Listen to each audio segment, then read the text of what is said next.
Teacher talking sports, what it does, what it do, how we live. And recently, the Athletic came out with their 4th annual NHL Player Tiers. So this for the 2023-24 season. Listed the top 125 skaters in the league, separated into 4 groups. Mentions that the goal, as always, is to blend new school data with traditional scouting to gauge where the best players stand going into the 2023-24 season. This means going beyond the results of a model or the collective wisdom of those inside the game. We want this to be the best list of hockey's best, one that starts with the numbers but evolves into something much larger after hours of internal and external discussions. Now, I'm not going to go over the entire tier list. I'm just going to show you guys tier 1, which consists of 9 players. So 1A on a tier of his own, that is Connor McDavid, seen as clearly the top player in the league. Many have seen him as that for probably half a decade now. McDavid puts up some historic numbers, and as you could see, put in a class of his own. 1B consists of 4 players. McDavid's line mate, Leon Draisaitl. What a performance it was in the postseason for Draisaitl. Unfortunately, wasn't enough. They're still looking for their first Stanley Cup, those 2 guys. Nathan MacKinnon of the Colorado Avalanche. He actually, I believe, moved up from...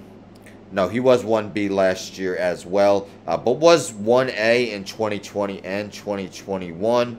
Also, Austin Matthews of the Toronto Maple Leafs. First time in 4 years that he is not tier 1A. I think part of his postseason, I wouldn't say failures, but he doesn't perform quite as well as he does in the regular season.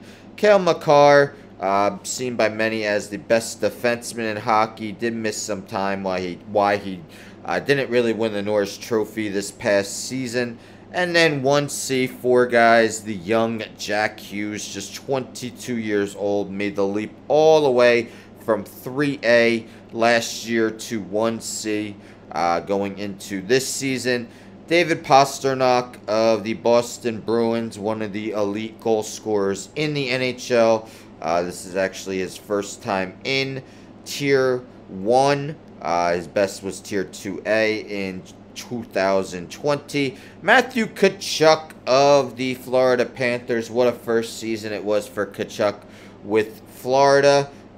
Never was higher than, I believe, either 2B or 2C he was last year. So this is also his first time in tier 1. And then Adam Fox of the Rangers, one of 2 defensemen in tier 1.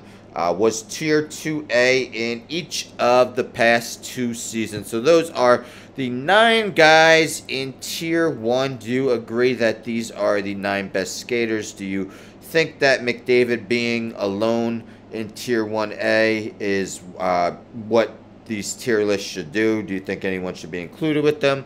Do you think anyone should have been tier 1 that was not included? Maybe someone like Kirill Kaprizov, Nikita Kucherov, Sidney Crosby, Jason Robertson, to name a few, seen as some of the elite players in the game, but according to the Athletics tier rankings, not quite enough to be tier 1. Let me know your thoughts. Don't forget to subscribe. Tell a friend to tell a friend to tell a friend to subscribe. Like the video, share the video, hit the bell for notifications. I'm out.